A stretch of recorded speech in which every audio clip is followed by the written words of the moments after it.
to begin. Hey, what is up, guys, and welcome back to another episode of the podcast. As usual, thank you for the continued support of the show. Now, I do have a little favor to ask from you if you haven't done so. If you can find a way to go onto Apple Podcasts, go ahead and leave a review, hit the subscribe button, go on Spotify, hit that follow button. If you're just on IG, then just please, like the post, reshare what you can, tell somebody about this. Anything that will help me kind of expand the show. If it's something that you're enjoying, as I mentioned before, it'll be great for other people to be able to find the show and just do what you do. Just share and just show me some support. Deeply appreciated. But now that I asked you and I begged you here, let's move on to the show. Today's guest is Eric Eztli. He is the founder of Alivio Open Mic. And today he's going to be joining me to help bring a little bit more light into what the topic of cryptocurrency is. If you guys have been following him on Instagram for the last couple of months, you might have seen at this point how he tries to share information.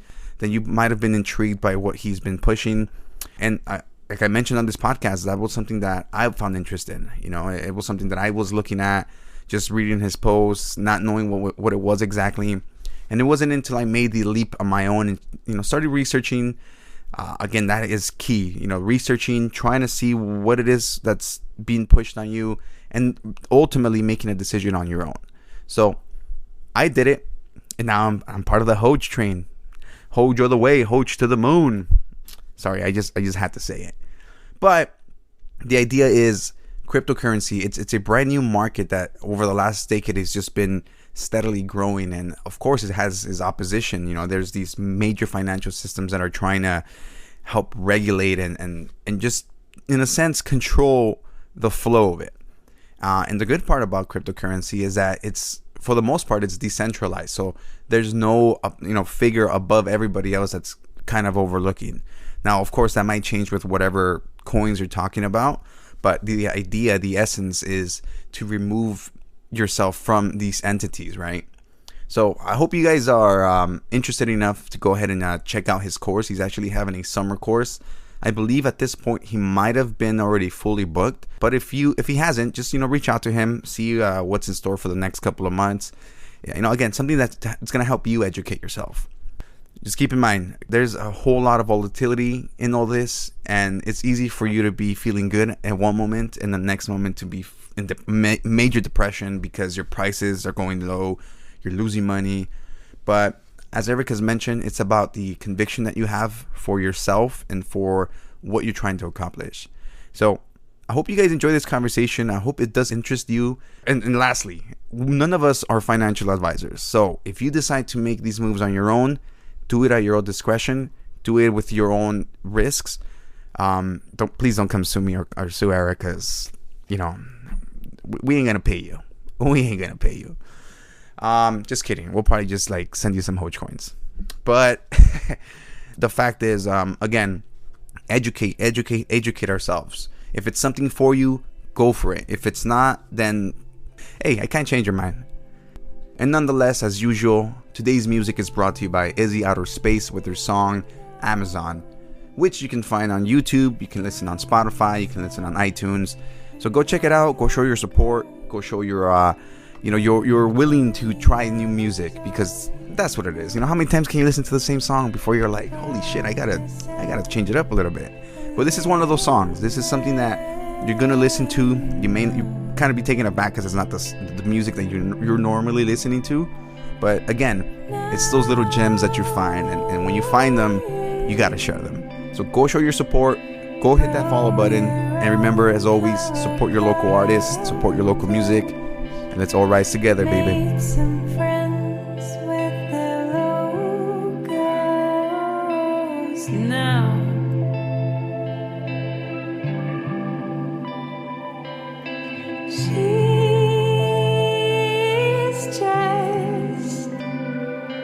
Some pretty face with a long nice hair, and she's got a degree in economics. And I say I could stay closer to you in my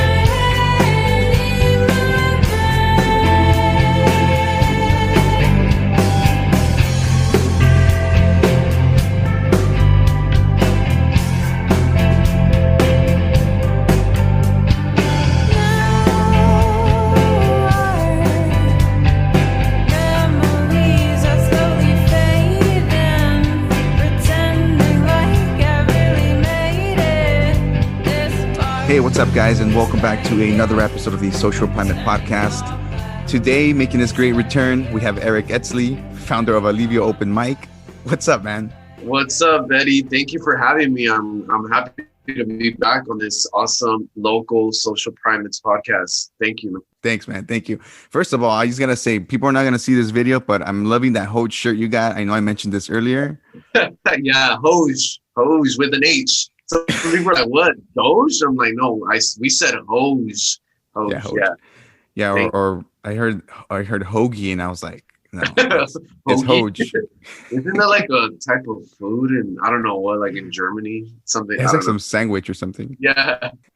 But the reason I wanted to bring you in here, man, is because over the last couple of months, I've seen you on Instagram educating people on cryptocurrency, kind of like what it's about, and you've kind of like added this feel of interest to a lot of people.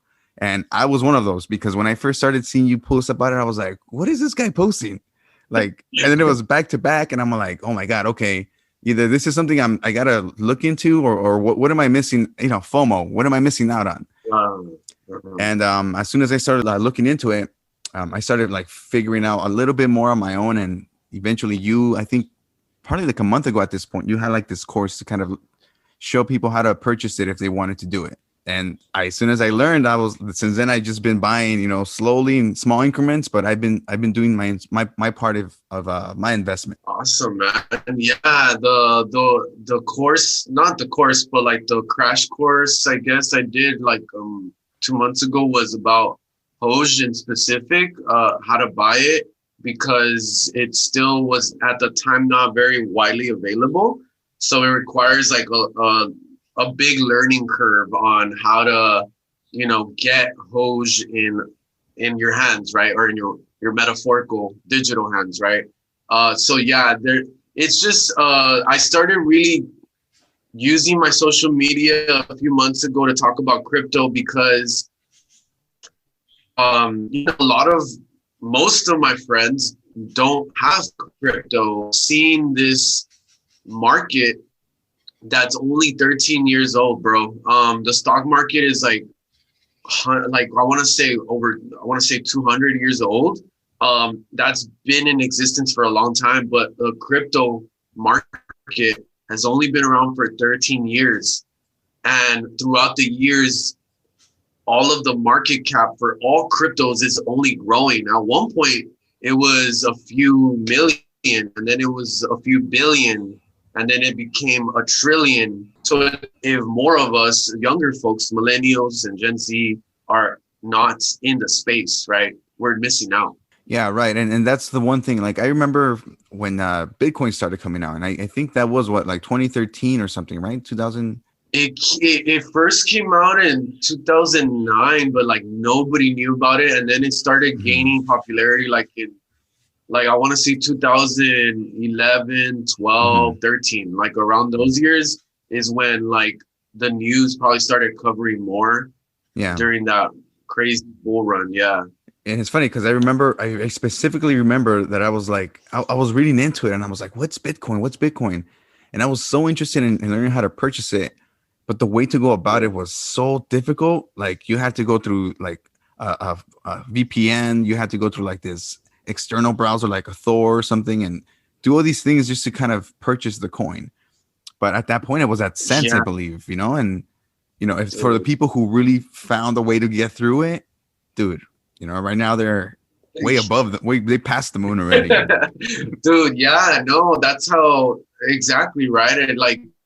It was difficult to obtain in those early years, but we just needed wide adoption. And look at what's happened now, right? Like, Bitcoin in its infancy was a few pennies.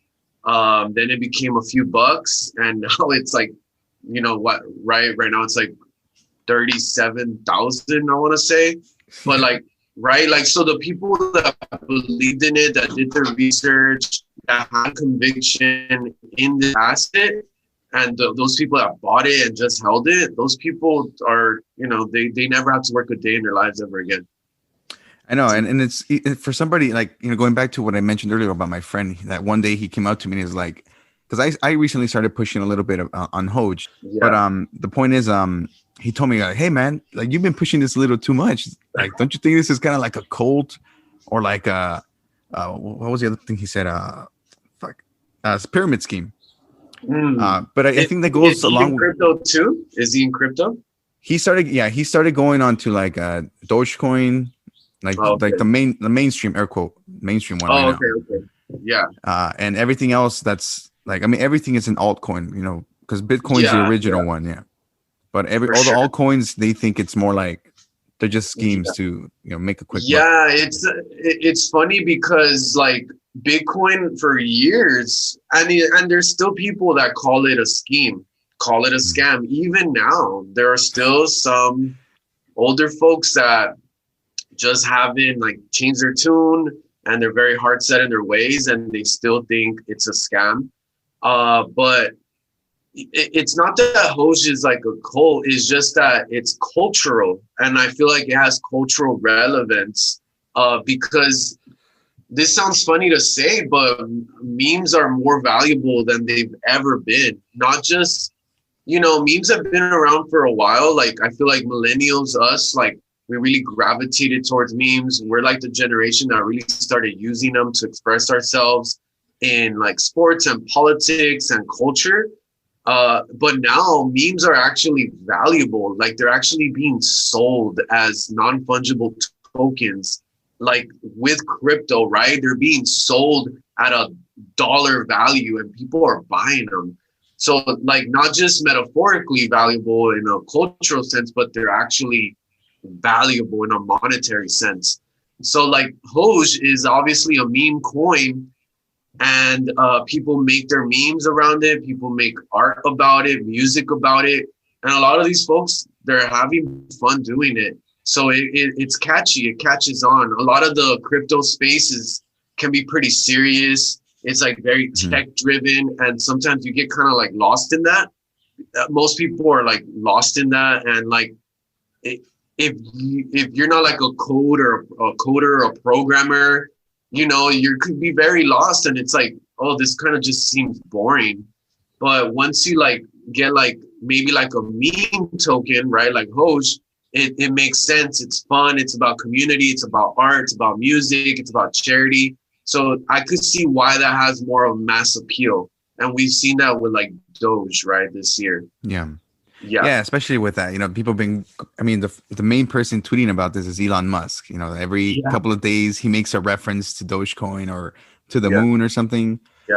And of course, I mean, I don't have too much knowledge in it, so I would say that some of the stuff he says, it does make people do certain act. You know, they'll act certain ways. Like, okay, is he talking negative? And people are gonna sell, right? That's where that reference paper hands and diamond hands. You know, the paper hands being the ones who sell out of fear, right? Like the market's dropping, and diamond hands is holding on to that.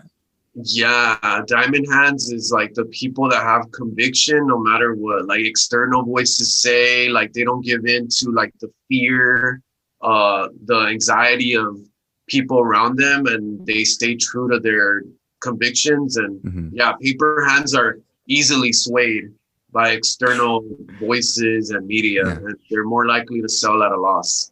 I think a few weeks ago, I think at some point Bitcoin was like at 55,000 or something. It was like at 65. Damn, that was brutal. And that big ass drop, you know, immediately people were like, holy shit, like what's going on? And it's crazy, right? That's what I'm gonna go over in the course for. So I'm doing this 6-week crypto course for newbies. And that's one part of the course that I'm really going to touch on, is the volatility to be expected in crypto. What happens in crypto in one day happens in the stock market in like 3 to 5 years. Like, like it's crazy, right? Like, you can have some incredible swings up and down in a day. The stock market moves up 2% and they call it amazing. Oh my God, you know, right? Like, so it's just, if you're not used to that volatility, you are very likely to be scared and make bad choices and exit the market completely and never come back. And you might say, oh, it's a scam. I invested $100 on this coin, and it went down to 70 like in a day. And those people that are not used to that are very likely to sell at a loss and like never invest in crypto. So it's about knowledge and education and knowing like, hey, this is the territory that we're investing in. This just comes with that world, right?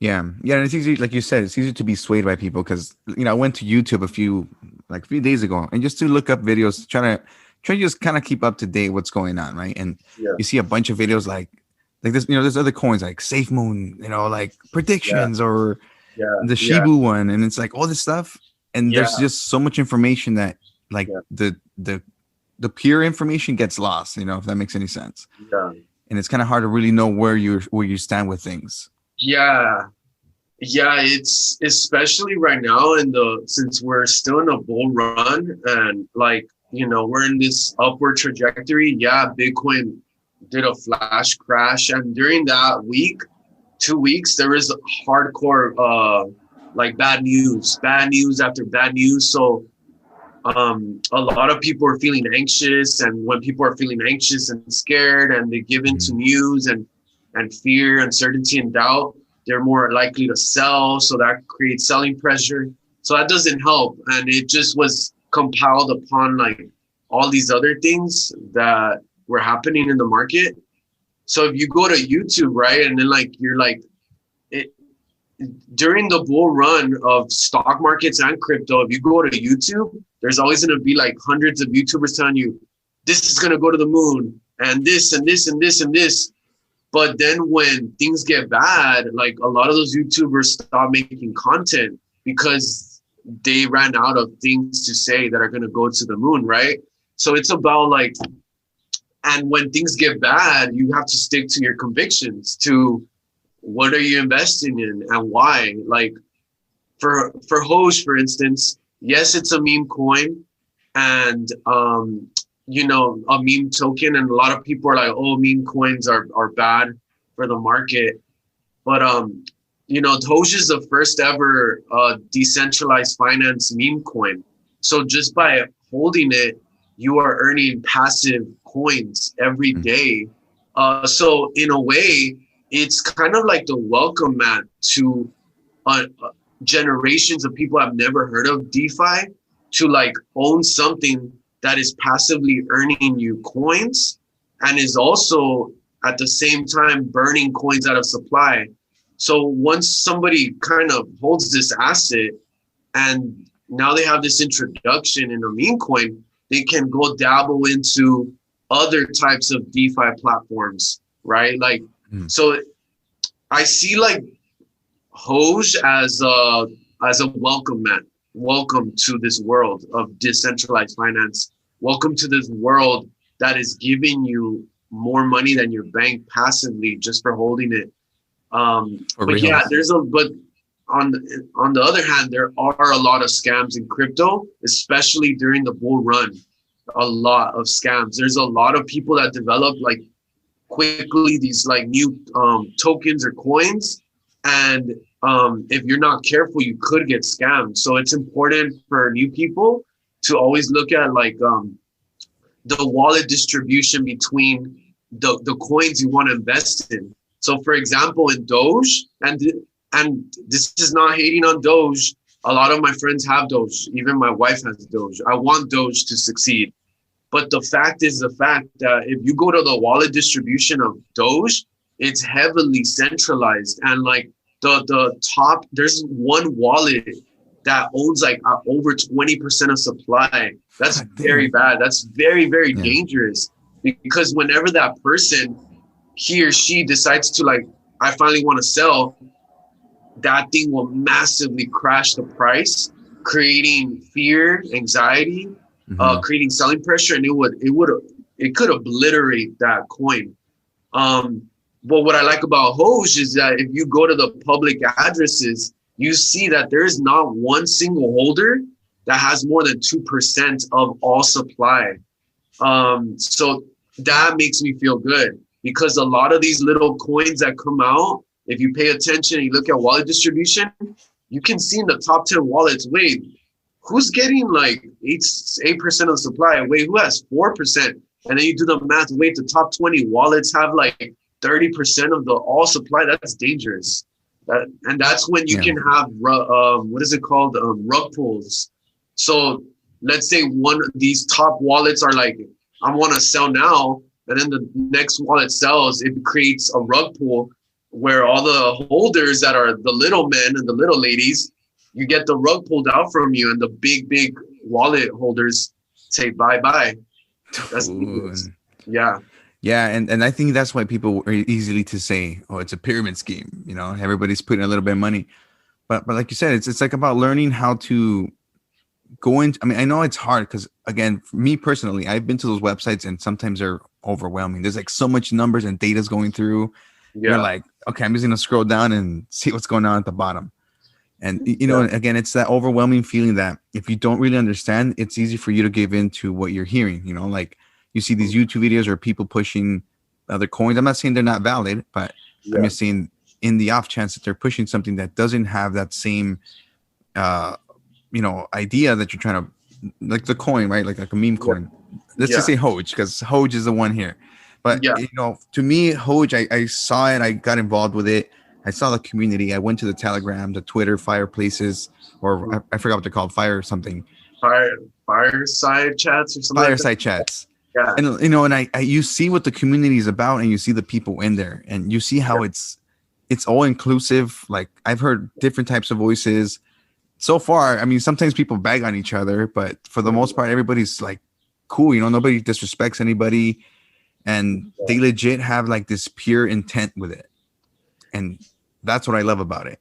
Yeah, dude. And I think right now, Hoj, honestly, and this is not because I love it and I have it, but I feel like it is the most undervalued, overseen meme token right now because it has CertiK audit. It was audited by this foundation, the CertiK Foundation, and it received an A. Like in ranking, like it scored higher than some of the other cryptos that are in the top like 20 to 30 ranking in CoinMarketCap. So Hoj is like a legit project. And it also has a legal entity. It has like lawyers and they have a legal team, right? It's not just like random people. It is a lot of random people that are creating the content, like random regular working class people. But when it comes to like the people that are really doing the legal work, like there's actually like a legal entity behind Hoj. There's actually like developers that have like incredible skills in tech and marketing and finance in Hoj. And that's what makes me so like excited about its future. So I'm happy to be in Hoj for the long term. Yeah, no, and that's why, again, I want to reiterate, like, I'm for Hoj, and not everybody has to be if they don't want to, but it's for sure a project that I've seen those intentions that are really well meant, like, and there's, I mean, what else could you want? You know, you want something to succeed, and if you want something to succeed, you're going to put passion into it, and that's what it seems like a lot of people are doing. Exactly, dude. We are like the development team is very transparent. Like people can go on the Telegram or they do Ask Me Anything sessions, AMAs, and like they're so transparent and upfront with the community, right?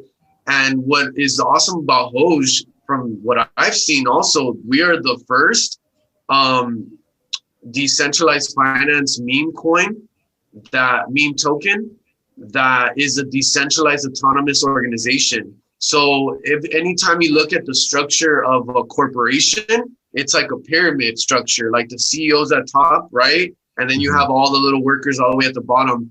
But Hoj is trying to, you know, get this decentralized autonomous organization going where there is not one person that has absolute power.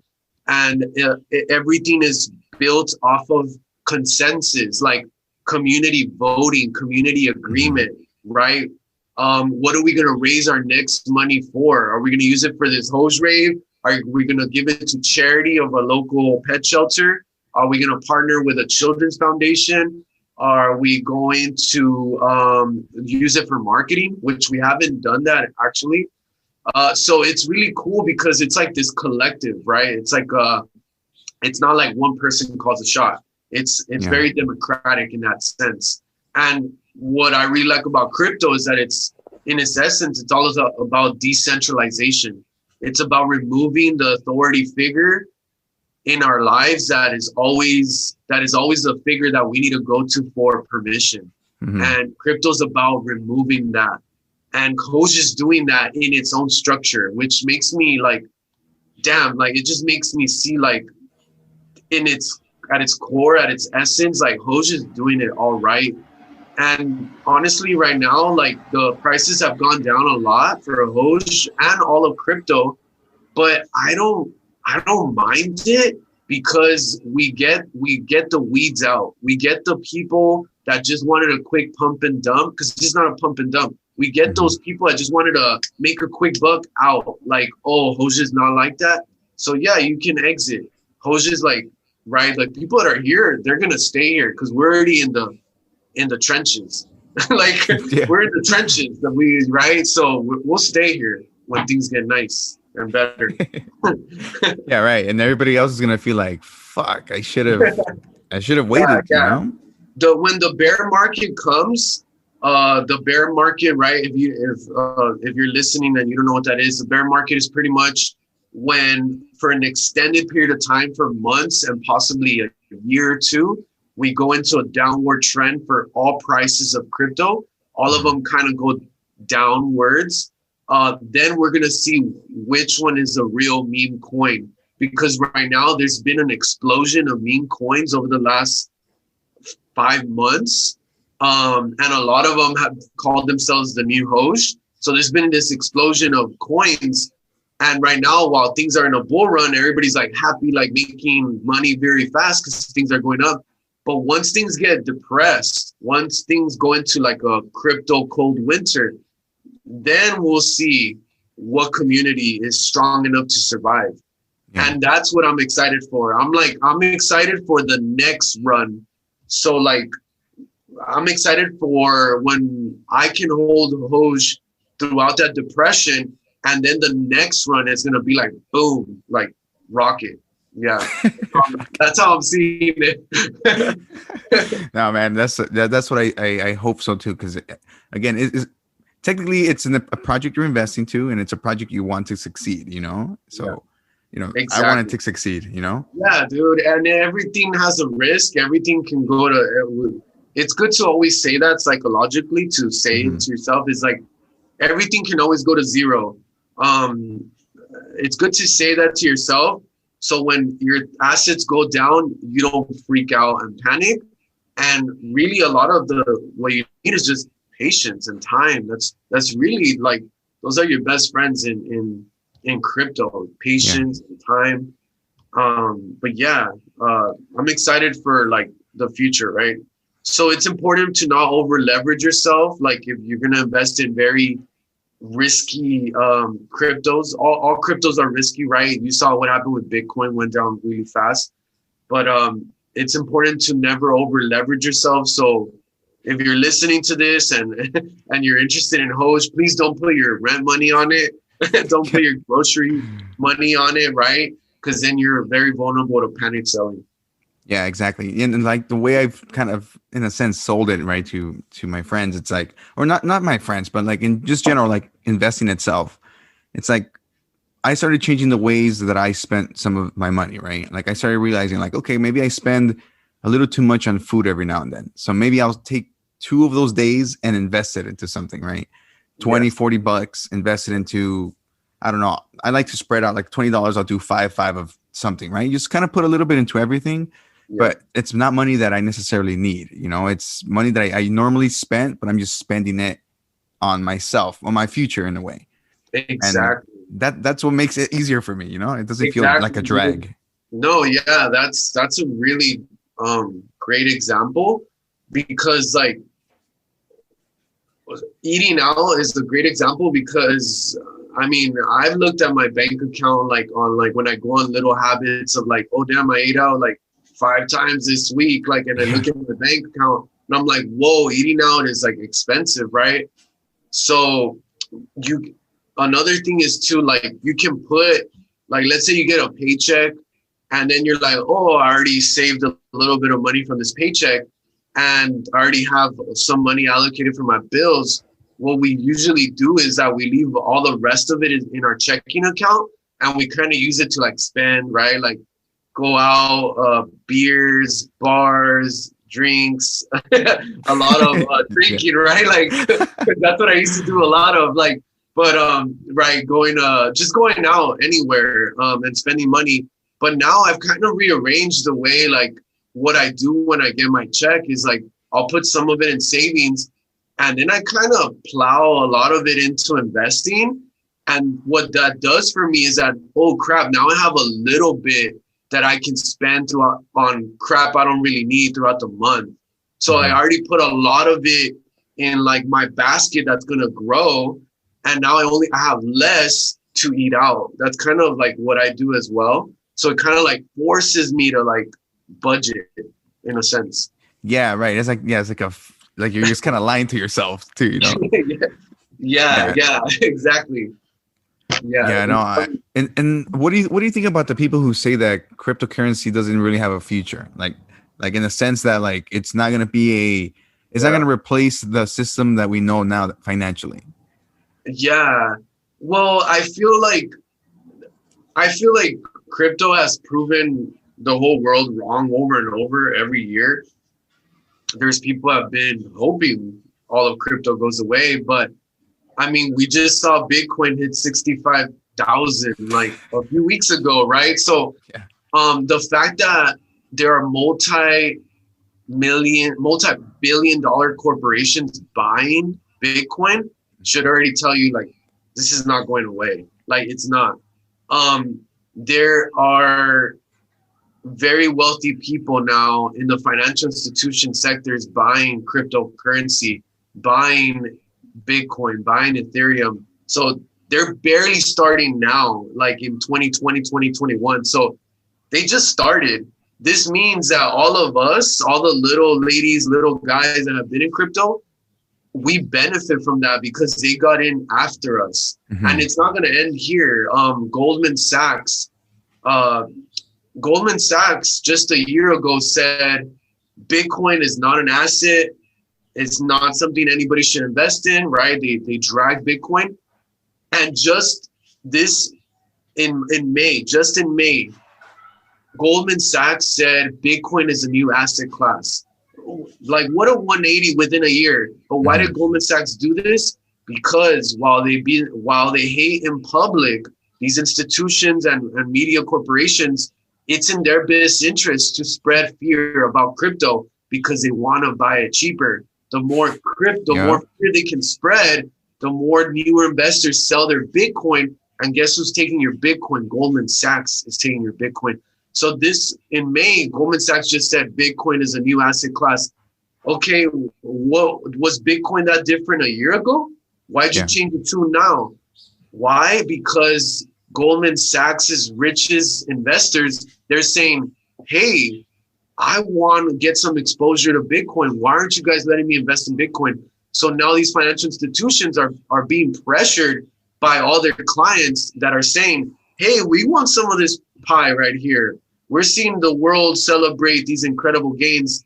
And these rich people are saying, we want a part of it. So they're barely getting in, bro. Like that big money is barely coming in. That's why I keep telling people on Instagram, people in the communities, like, just buy a little bit. Just, I'm not saying put like all your money in, but start putting some skin in the game, get some exposure, get a feeling for how it moves, and, you know, build up your tolerance to risk like that. And it's better than having money in the bank, dude. Yeah. No, I mean, it is, you know, and I noticed it. And it's funny because I didn't really see that example until I saw it that you were posting about it. And I was like, okay, let me, like, I tried it out, right? Full disclosure, I don't know if this is the right term, but full disclosure, like, I mean, first of all, we're not even financial advisors here. I mean, just everybody needs to know that. Let's say that this is not financial advice. But I personally put like a certain amount of money into my account, right? And right now I'm in the reds, for sure. And at first I was like, oh my god, crypto? maybe for crypto, yeah. So I'm still in the reds, A lot of us are. So I'm like, at first, one of my friends, he was like, yeah, dude, I think I'm gonna sell my stuff. I was like, no, don't do it, dude. And then when it dropped, when I had that crash like 2 weeks ago, I low-key was like, oh my god, should I like, I'm losing. And I really did think about it, like maybe I should just sell half of it. But I kept thinking like, no, like, what are you doing? Like, initially when I told myself, again, it's that whole conviction thing. It's like, there's a reason why I did this, right? Again, it's not money that I need. So like, why am I panicking? And I relaxed, I calmed down, smoked a joint, and I was like, man, I'm gonna go to the moon, man. You're like, hey, we're going higher. I'm getting higher. We're all going higher eventually. And it made me feel better, and again, going into the community, once you're in the external, right? Like, I'm in my own, I'm like having these decisions about selling, but as soon as I step back into the community, Telegram, Twitter, you start hearing how people are just calm. Like, they're like, no, just, they're just finding a way to make sure to let you know that everything's going to be okay. Yeah. Then, yeah, dude. I'm glad you opened up about that, because that is very common. And not a lot of people want to admit that, like, that fear, that real fear. Oh my God, I'm working hard to make this money. I put this money here and now my money's disappearing. And it's very easy for most people to panic and then say, forget this, they'll sell and they'll lose money. But if they only give their asset a few more weeks, a few more months to fluctuate and grow, they would be back in the green. Like, it's happened over and over and over in crypto, with Ethereum, with Bitcoin, with Cardano, with like these really great cryptos that have had powerful crashes down 30%, 40. Bitcoin just had a 55% drop. And if you sell Bitcoin at its lowest, you are basically telling yourself Bitcoin will never again pass 65,000. Like, that's what your action is telling yourself. But I think because people panic and they're not thinking logically, they're just thinking, I need to get something back. I need to get something. They're not thinking that rationally. They're not thinking, wait, if I sell, now I'm going to really lock in my failures. And if I hold, I am giving this asset room to grow and go up. Yeah. And still make profit. But like you said, it's about putting the money that you don't need. So a few months ago, a homie hit me up. He's like, hey, I kind of want to invest in crypto. I was like, oh, you do? Like, I'm glad because he was hesitant about it for a long time. And then he told me, yeah, but I'm going to need to take my money out within like 6 months. And I automatically told him, nah, dude, like, straight up. I was like, don't even put it in, because you're already constricting yourself to a very short time frame. And if there is a crash, those cryptos need time to heal and to grow and to get better. But if you're like putting yourself in a 6-month time frame, you're already good. You might sell at a loss, because what if it's the 5th month and then your crypto goes down and then you're going to sell everything at a loss? Like, so I told him, like, don't even go in if it's 6 months, honestly. And that's another thing that I'm going to really drill into my course is not being a short-term trader and having more of a passive long-term outlook on crypto. Yeah, it's the easiest on your mental health. Yeah, it is. Yeah, I agree with that one. But yeah, lately right now, I still purchase, every couple of days, small amounts again, but nothing too drastic that's gonna make me, want to like, fuck, I should have transferred $50 or something, whatever. Yeah, I just did yesterday too. I only transferred $100 to my account, and yesterday I was like, okay, and I looked at my all my cryptos. I'm like, which one of my cryptos is down the most? So that's kind of something else I do. like which one is down the most in percentage. And I saw that yesterday was Ethereum. So I was like, I'm going to buy a little more Ethereum from this $100. And then which one's the one second down the most, right after Ethereum. So I bought like $15 of that one. So I try to do that. That's dollar cost averaging. And that's a really good way to bring your average cost down. So it's all like psychological, right? If you only look at price for your confidence, you're going to be literally bipolar in this market, because prices can go up and down. And one day you're like, yeah. And then if it goes down, you're going to be depressed. But like, right, you shouldn't look at price for confidence. You should look at the technology. You should look at what it's trying to solve. You should look at the community. You should look at the potential. And price doesn't always follow that. I'm sorry, price doesn't always lead. Price oftentimes follows. So for Hoj, our community is way ahead of the price. Our fundamentals are way ahead of the price. Our structure, the way we are operating, is way ahead of the price. The price hasn't caught up to that. So we still need the price to catch on. And what I mean by that is we need more people to actually like learn what it is and learn how to buy it, and then we'll be set. Dude, man.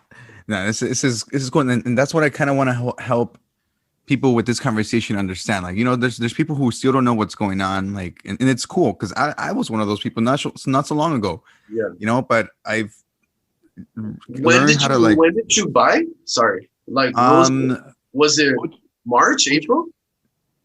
April. Yeah, it was April, like a little bit after mid-April. Dang. So yeah, that's a brutal time, right, to start, because I was reading reports that most of the people that started selling their Bitcoin and other cryptos are people that have barely started investing in crypto within like a few months, because those are the people that are newest to the space, and those are the people that bought kind of high, and like this is the first brutal crash that they've ever experienced. So a lot of those people were like, hell no, I'm selling. So analytically, it did show that a lot of the new wallets that were barely holding Bitcoin, they're the ones that sold the Bitcoin. And unfortunately, they're selling their Bitcoin to these rich hedge funds, to these financial institutions that want to have your Bitcoin. So yeah, that's also something to consider. Like, and be patient with yourself. If like you're a new investor in crypto and you got in like around March, April, like it was a brutal time to start, because now you're all most likely down, but just chill, right? Chill, dollar cost average over time, and it'll be fine. You'll be fine. Yeah. No, I think it's interesting because now, like on Venmo, like whenever you open up the app and you check the menu, it says now that you can pay with some crypto. So you start seeing how like these little companies are learning how to embrace it, and that accessibility is only going to make it easier for people to want to start purchasing, and then it starts holding a lot more value, you know, in the real world. The Venmo thing, that's brand new then, huh? That's only like a week or two old then. Yeah, that's recent. It's recent. That's awesome. Yeah, Venmo has crypto capabilities. Cash App, that's PayPal, right, Cash App. PayPal now. So like all of these mobile wallet apps are bringing in the crypto world to them, because they know that there is a lot of demand for crypto, and probably if they put the crypto in their app, they might get like a little cut or a fee. So it's in their interest too, right?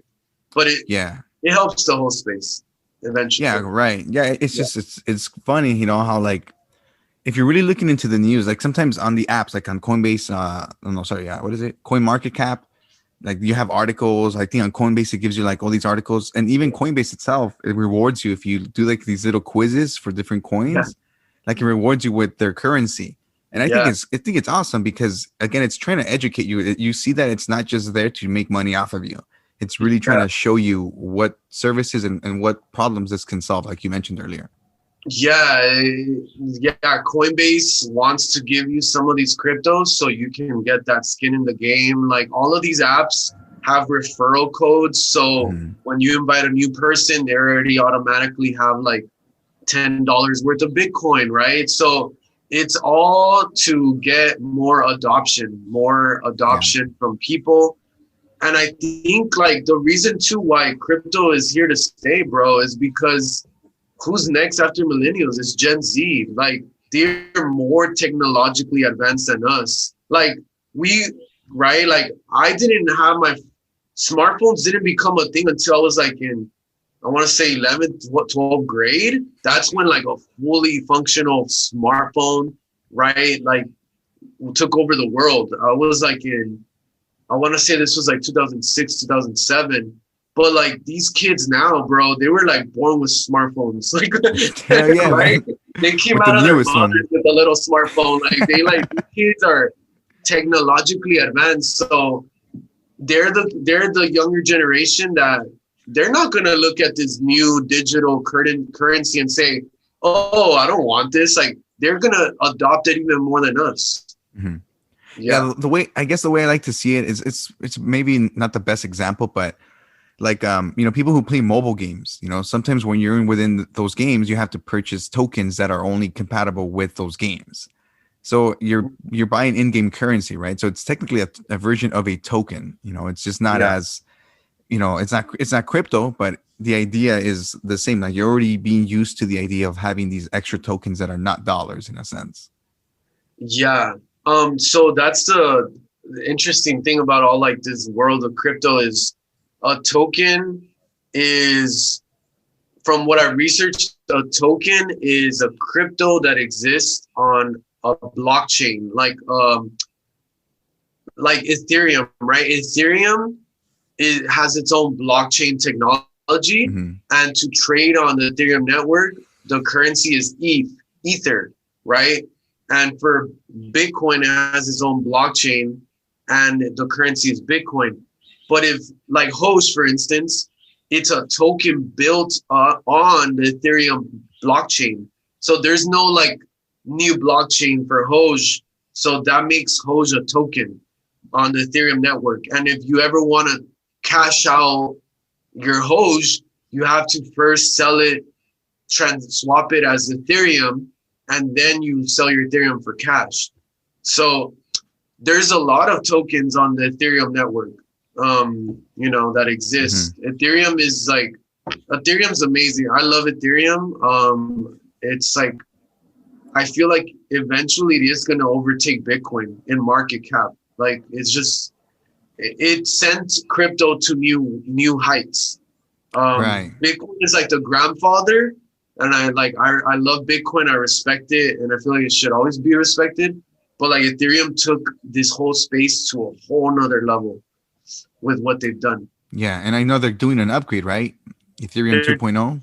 Yeah, Ethereum 2.0 right now is underway. We'll see. I've heard it might get released in summer. Some people say it's probably going to take longer. But right now, people have the option to stake their Ethereum in like Coinbase, for example.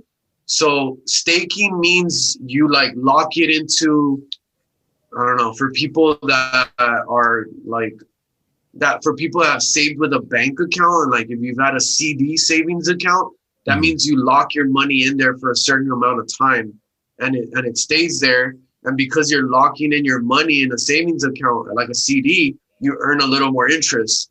But in the crypto world, staking is sort of like the same concept. Depending on the crypto, staking differentiates. For like Hosh, it auto stakes, so you're already getting passive income, and there's no like lockup period. I can take out my Hosh tomorrow if I want. I don't have to hold it for 6 or months or a year. For a CD, you do have to in a bank though. But for Ethereum right now, people have the option to stake their Ethereum in Coinbase and earn passive rewards. But your Ethereum has to stay staked though for this one until the 2.0 upgrade is completed. Mm-hmm. So once the 2.0 upgrade is completed, you'll get all your Ethereum back out plus the rewards. I staked the Ethereum there because I'm not trying to sell it anyway. So I'm like, I'm just gonna have it there. So I have it staked there.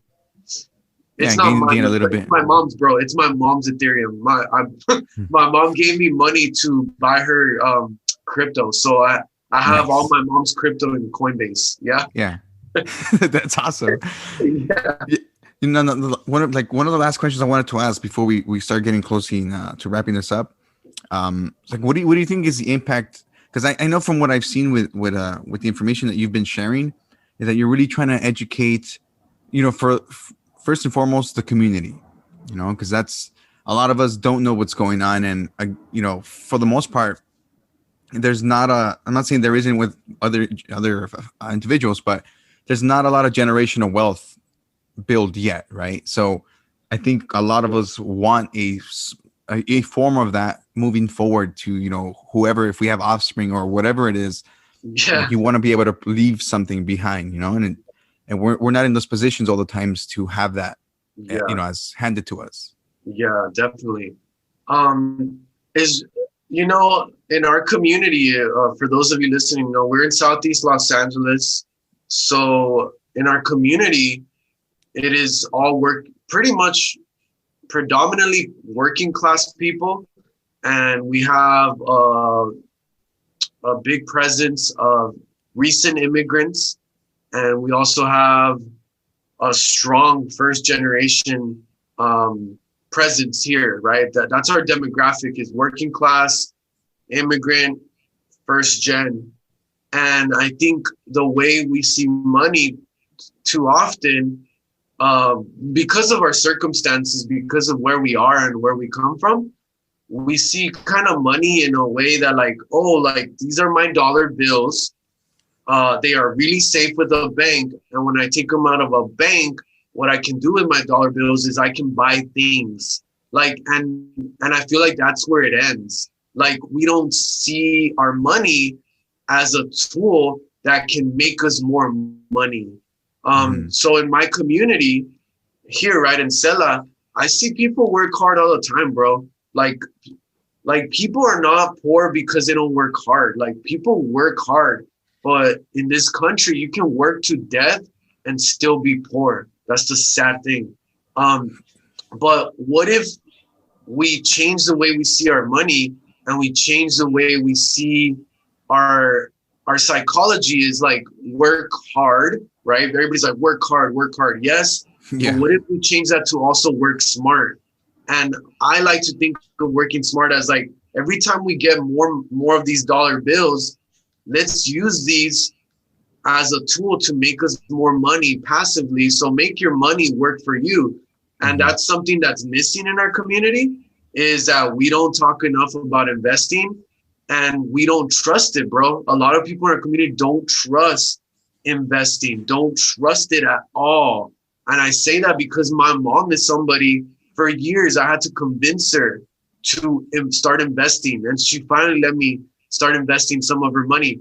But because a lot of our families come from, you know, like real serious poverty, like in different countries. So they have a scarcity mentality where they have to have their dollar bills with them. Like, if they're not touching them or holding them, or they're not in a big bank, they feel like they're already about to lose them.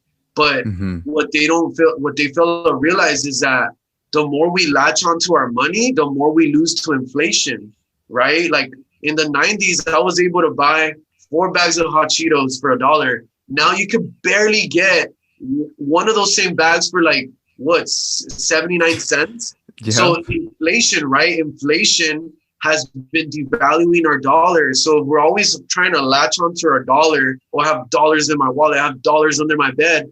Your dollars in your bed or in your bank are losing value every year. So it's important for us to put our dollars into different spaces where they can beat inflation and they can appreciate. And I feel like that's education that we don't have widespread in our community yet. dude. You know, and I completely agree with that. Yeah, and like you said, there's still a lot of like negative stuff attached to letting go of that money. You know, I mean, that you're not even really letting it go. You're just putting it to the side. You know, out of sight, out of mind type of situation. And like bringing it back to the whole bank, like I've noticed, like I had some money saved in my bank account, and I used some of that money there to invest. And I saw that I started making more money off of what I was, you know. And again, you got to make sure that you're jumping into this without throwing everything into the investing crypto world, you know. But I started seeing like, okay, I'm actually making a little bit more money just by holding it there than I've been doing in the bank for like 2-3 years, you know. Yeah, dude, it's a small amount. Yeah, and what we're taught from our parents is, I mean, what I was taught was like save. My mom and dad were always like, tienes que ahorrar, you have to save, you have to save. So they like instilled that in me. But now that I think back, I'm like, damn, if I'm saving, I'm putting all this money in Bank of America. Bank of America's giving me 0.01% for having my money with them, for being their client. Like they're giving me nothing. And if I put it in a Bitcoin, an Ethereum, Cardano, I will like quantify my money so much more, right? You know, like I said, that's why it's good to have your little savings account in case you have an emergency, and then have your money in investments. Because then if something pops off, oh, I need cash now, you have your little cash on the side, and you don't have to dig into your investments and pull out money. And you know, and possibly maybe sell some positions at a loss. So it's important to like think like that, right? Is like, how can we make our money work hard for us? Like we're always working hard. How do we make our money work hard for us while we're showering and eating dinner and going to the gym? Our money's on the side, bro, working, bro. Yeah. We ain't even worried about it. And our little dollar bills are like battling out in the market, trying to make more money. Like it's beautiful. Like you're not even like worried about it, and you can be making money on a daily. I do want to also acknowledge though that there are a lot of people in our community that are undocumented, and unfortunately a lot of these folks don't have access to like the stock market, because all brokerages do ask for social security numbers. So I do want to acknowledge that is like something that is kind of hard for them to access. But for crypto, there's probably some loopholes though. Like not every single app still asks for social security numbers. So not financial advisor, but explorer, like, right? I mean, yeah, for real. I mean, again, the resources are there, and the people who know about these are taking advantage, like these big corporations. So they're using these loopholes. Like, why? Dude. Let's find them. Let's find out what those are and use it to help like each other. You know, dude. Yeah, bro. Bro, once like you start diving into the rabbit hole of like the way banks use us and use our money, like, man, it's infuriating. Yeah. Like for real. My mom, bro, was saving for like 30 years. She showed me her paperwork. And I'm like, Mom, you've only been earning like 0.01% interest for 30 years. Like, I'm like, please let me invest this little money. And she said, okay, mijo, I'm going to let you. And I bought her Ethereum, Bitcoin, and I think I bought her like Mana and Cardano. And within that first 2 weeks, my mom made more money in crypto in 2 weeks than she had made in decades, bro. Decades of saving at a bank. It's sad. It's sad. Yeah. And like most people, we just trust them. And crypto's about going past this authority figure that's the bank. And it's all about decentralization, right? So decentralization is like not having to ask a bank for permission. If I want to send XLM or XRP or Bitcoin to my tia in Tijuana, I can go on my phone right now. My tia can turn on her phone and I can send her money in case of an emergency or whatever, like that, dude, with no fees from Western Union, no fees or bullshit from banks, and across borders, that money can be over there. My tia doesn't have to worry about driving to a bank and possibly getting jacked outside of it my tia doesn't have to spend time and resources to get somewhere. She can get it like that. All she needs is a phone and internet. And that's the beautiful thing about crypto, man. Like, is like how like it just goes across border. It's the internet. It's the internet, dude. You know, it's funny because the high school punk in me is like, hell yeah, it's like a big fuck you to the system, you know?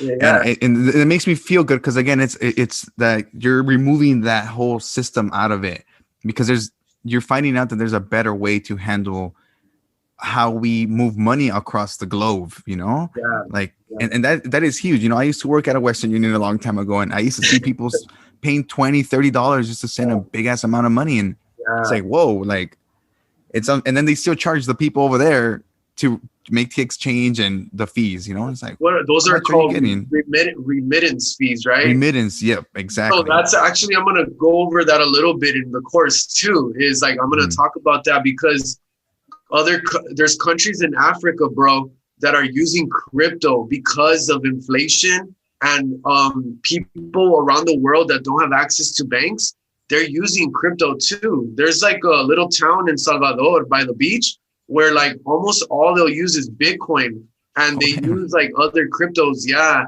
Venezuela has been hit with like hyperinflation, where if you want to like buy a coffee, you literally have to go with bags and bags of the paper dollar bill, dude. Yeah. Because of hyperinflation. So people in Venezuela are using like crypto like Dash and like other cryptos to make transactions. It's crazy.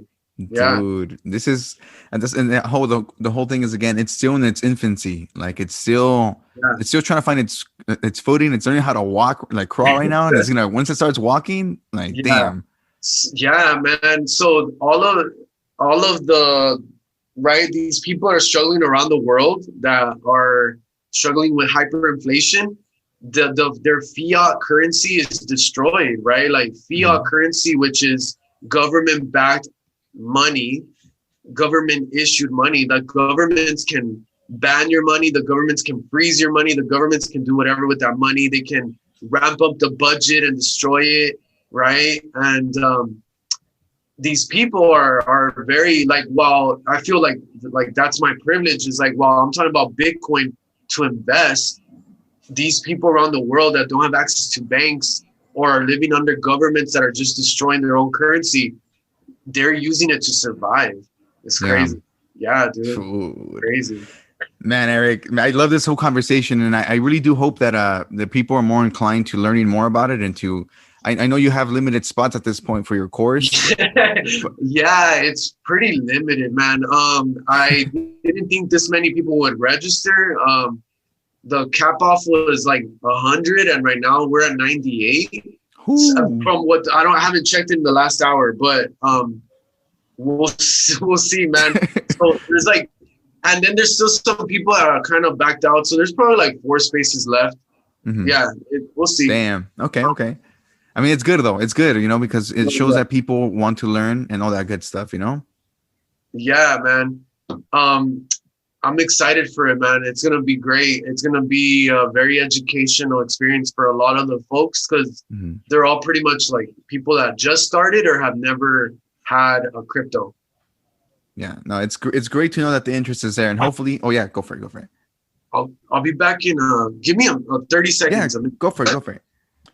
So, I mean, while we wait here for Eric, hope you guys check out some of his information on Instagram. Follow him if you guys want more information, or if you kind of just want to know what's going on with him. He also hosts Alivio Open Mic. I believe it's every month. So check those sessions out when you get the chance on YouTube. And of course, always make sure to help subscribe, support, and do all that good stuff. But yeah, and if you can, go ahead and leave a review, subscribe to the Social Primate Podcast, do your thing, and that's it. That's it for my free advertisement. Now we just wait.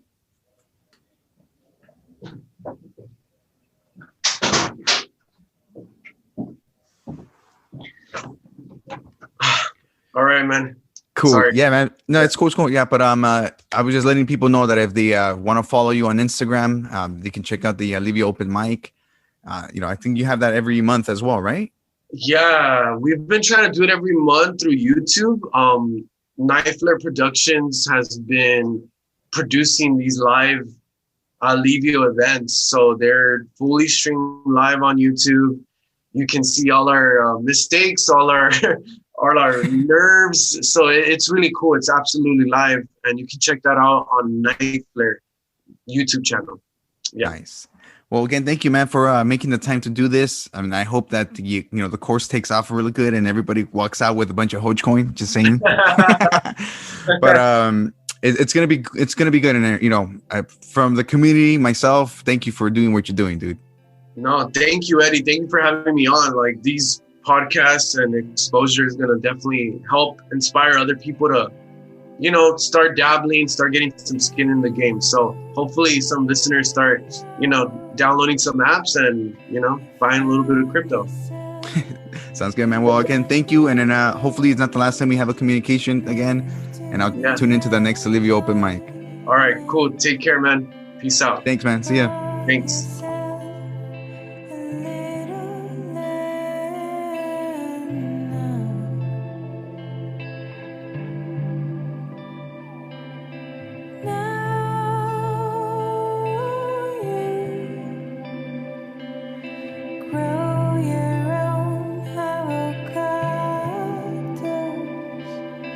Made some friends with the locals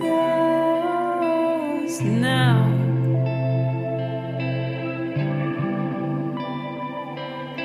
She